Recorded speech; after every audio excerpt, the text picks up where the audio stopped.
Hello রান্না প্রেমীরা, Facebook scroll করছেন তো থমকে যান।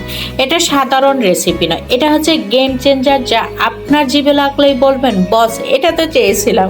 লাইক বাটন রেডি তো? তাহলে শুরু করা যাক। আজকে যারা হাঁসের মাংস কম বেশি সবাই রান্না করতে পারেন, সেই হাঁসের মাংস সহজ একটা রেসিপি নিয়ে নিপার স্বাদগর আপনাদের মাঝে হাজির হয়ে গেছে। যারা হাঁসের মাংস রান্না করতে ভয় পান তারা, আর যারা প্রবাসী ভাই বোনেরা আছেন যারা মায়ের হাতের যে টেস্টটা আপনারা মিস করতেছেন, তারা এই রেসিপিটা অবশ্যই দেখে নেবেন।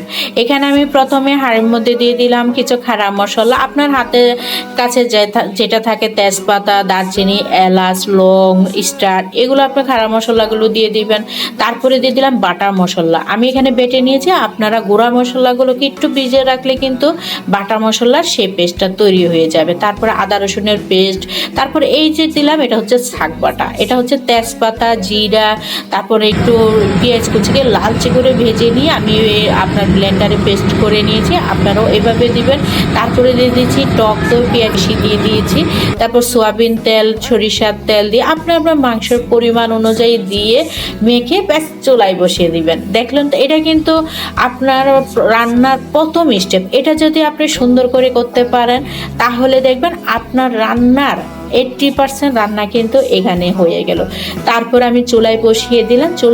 চুলায় কিন্তু আমি এখনো কোনো প্রকার পানি দিই না, মাংসের যে নিজস্ব পানিটা থাকে সেটাই ছেড়ে দিয়েছে। এখন সেটা দিয়ে আমি ভালো করে কষাতে থাকবেন। আসলে আমাদের মা চাচিরা কিন্তু এইসব আজে বাজে কিছুই কিন্তু দিতেন না, তারা স্টেপ বাই স্টেপ রান্না করতেন, ধৈর্য ধরে রান্না করতেন, যার কারণে তাদের রান্নার টেস্টটা না এখনো আমাদের জিভে লেগে থাকে। এখানে যে টক দইটা দিয়েছি এটা কিন্তু মাংস নরম করতে অনেক সাহায্য করে। আমি সবসময় চেষ্টা করি সহজভাবে রান্নাটা করে দেখাতে। আমার অনেক প্রবাসী ভাইয়ারা বলেন, আপু আপনার ভিডিও দেখি, সহজ করে একটু দেখাবেন। আপনারা আমার ভিডিও দেখেন, তার জন্য মন থেকে অসংখ্য ধন্যবাদ। আজও সহজভাবে আপনাদের জন্য হাঁসের মাংসটা নিয়ে এসেছে। যাই হোক, এই যে মাংসটা যখন কষানো শুরু হবে তখন একটা জিনিস নিশ্চিত করবেন, আঁচটা যেন মাঝারি থাকে। যখন দেখবেন হাঁসের মাংস সিদ্ধ হচ্ছে না, তখন কিন্তু একটু কাঁচা পেঁপে বাটার পেস্ট আপনারা দিয়ে দিতে পারেন। আর যদি আপনার হাঁসের মাংসটা সিদ্ধ হয়ে যায় বা কচি হয় তাহলে দেওয়ার প্রয়োজন নাই।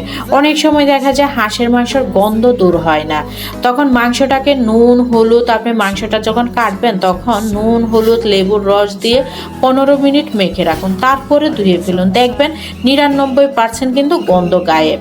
এটা কিন্তু রান্নার গুরুত্বপূর্ণ একটা টিপস। অনেকে মনে করেন হাঁস রান্না করতে প্রচুর তেল দিতে হয়, তেলে তেলে রান্না করতে হয়, এটা সম্পূর্ণ ভুল। হাঁসের মাংস রান্নার সময় নিজের প্রচুর ফ্যাট বা চর্বি ছাড়বে, ওটা দিয়ে কিন্তু হাঁসের মাংস রান্না হয়ে যায়। দেখুন কত সুন্দর একটা কিন্তু কালার চলে আসছে। এটা কিন্তু আপনার ধৈর্য ধরে স্টেপ বাই স্টেপ ধরলে এইভাবে একটা কালার চলে আসবে। আর আপনারা যাদের হাঁসের মাংস রান্না করতে কালো হয়ে যায় তারা কিন্তু অবশ্যই আমার ভিডিওগুলো দেখবেন। আর এখানে কিন্তু আস্ত রসুনও কিন্তু আমি দিয়ে দিয়েছি। দেখুন এই হচ্ছে হাঁসের মাংস, যা আপনাকে আপনার প্রতিবেশী থেকে শুরু করে ফেসবুক বন্ধুদের কাছেও কিন্তু ভাইরাল করে দিই।